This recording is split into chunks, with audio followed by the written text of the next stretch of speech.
Aujourd'hui, nous allons voir comment transformer notre projet en un film. Pour cela, il faut d'abord s'assurer que tout est bien en place, aussi bien les textes, les vidéos, que la partie sonore, et les transitions bien entendu. Nous allons transformer un projet qui est un assemblage d'éléments en une entité propre en elle-même et qui sera indissociable et que vous pourrez transférer à d'autres personnes, vous pourrez donner sous forme sur clé USB ou sur DVD à d'autres personnes, voire les mettre sur Internet. Donc, j'ai donné les premiers éléments, c'est-à-dire de bien vérifier que tout est en ordre, que vous avez bien vérifié tous les transferts, revu entièrement la vidéo de bout en bout, de façon à savoir si vous n'avez rien loupé, rien manqué, et que tout est bien synchronisé. Une fois que cela est fait, nous allons aller sur l'icône « Faire un film ». Une fenêtre s'ouvre, et sur cette fenêtre, vous avez plusieurs possibilités.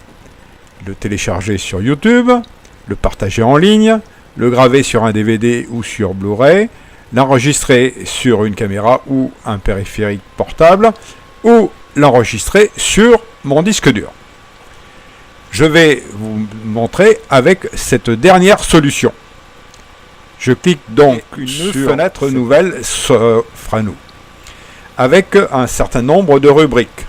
La rubrique première, c'est le fichier de sortie, sur lequel nous allons faire, disons, le rendu complet.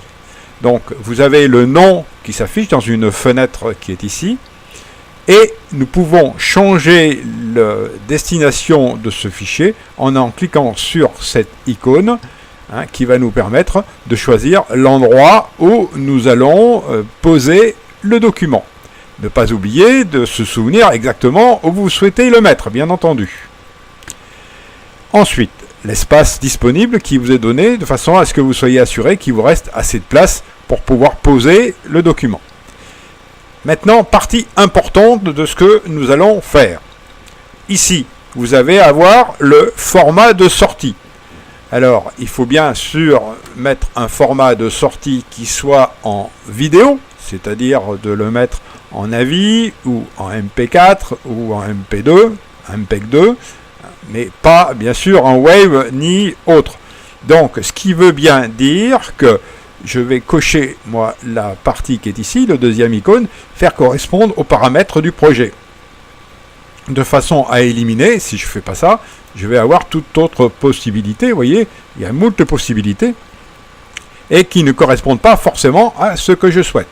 Donc, je clique sur cette partie, ce qui me restera, disons, aux possibilités qui me sont offertes par rapport aux paramètres que j'ai mis au départ. Ici, cette coche-là, c'est uniquement pour les favoris. Si vous avez choisi, comme ici, un flux, vous voyez, j'en ai quelques-uns que j'ai choisis, mais je peux n'avoir que ces parties, conserver que ces parties au fur et à mesure. Pour ma part, j'ai choisi de le mettre donc avec XDCAM, qui est en 1920 par 1080 par 50i ici. Voilà pour la sortie que je vais obtenir. Ensuite, je redescends dans la fenêtre. Je peux personnaliser le modèle, celui qui est ici, par exemple, et toucher un certain nombre de paramètres qui sont juste là. Attention à pas trop bouger ce genre de choses si vous n'êtes pas un spécialiste. Vous risquez de vous créer des soucis plus que d'apporter des solutions. Ensuite, un certain nombre d'indications qui vous sont portées. Donc, important, la première chose, l'endroit et le nom du fichier que vous allez créer, et l'endroit où vous allez le mettre, et le format de sortie. Une fois que c'est fait, eh bien, vous n'avez plus qu'à appuyer sur l'icône « Rendre » et l'opération va se créer. C'est-à-dire que le logiciel va encoder l'ensemble de l'élément, mettre tout bout à bout et créer une entité qui sera propre et indissociable. Je précise bien indissociable. Et c'est parti. Voilà, j'avais déjà fait l'opération.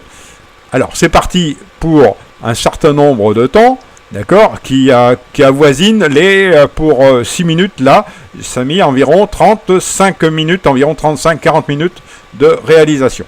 Donc, je vais faire pause et je reprendrai quand on arrivera sur la fin. Voilà, je reprends. Nous voyons que sur l'écran de prévisualisation, vous avez les images qui défilent au fur et à mesure. D'accord ? C'est un indicateur pour voir un petit peu ce qu'il se passe. Et ainsi que vous avez ici l'indication du déroulement avec le temps approximatif restant et le temps parcouru. Comme en bas, tout à fait en bas à gauche, vous avez la même indication. Le temps de réalisation de ce film, de synchronisation et d'encodage de ce film est très dépendant aussi des éléments que vous avez pu mettre sur la timeline. Si vous mettez beaucoup d'éléments et très lourds en poids, il est évident que l'encodage sera très long et très fastidieux. Donc là aussi, ne soyez pas surpris de ce temps passé. Vous voyez, là, on sera à 38 minutes pour 6 minutes environ, alors qu'il y a énormément il y a pas mal de musique et des commentaires, bien entendu, des commentaires écrits. D'accord, donc voilà à peu près le pourcentage réalisé.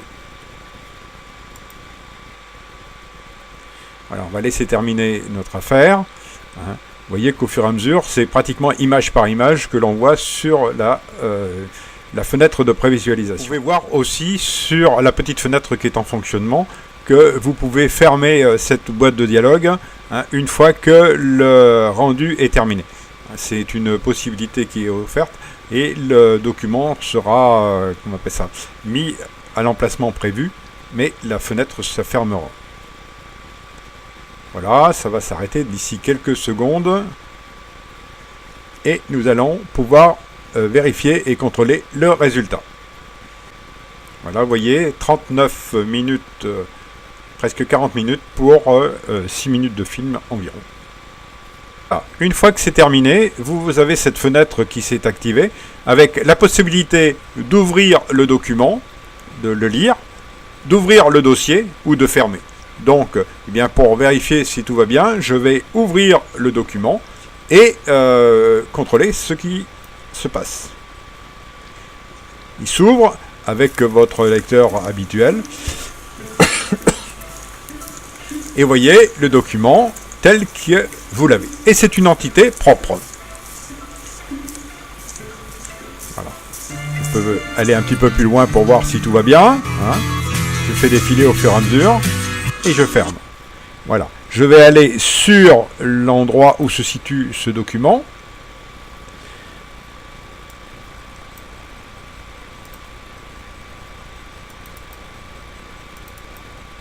Voilà, il est dans les rendus. Et c'est le document en question. Et vous voyez ses propriétés. Je vais vous les afficher. Voilà.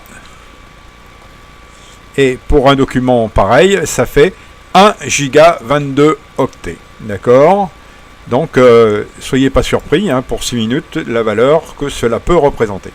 Voilà. À partir de ce moment-là, vous voyez que ce film, c'est une entité propre et tout est à l'intérieur, tout ce qu'il faut et vous pouvez le diffuser et le partager avec d'autres personnes. Voilà pour cette séquence.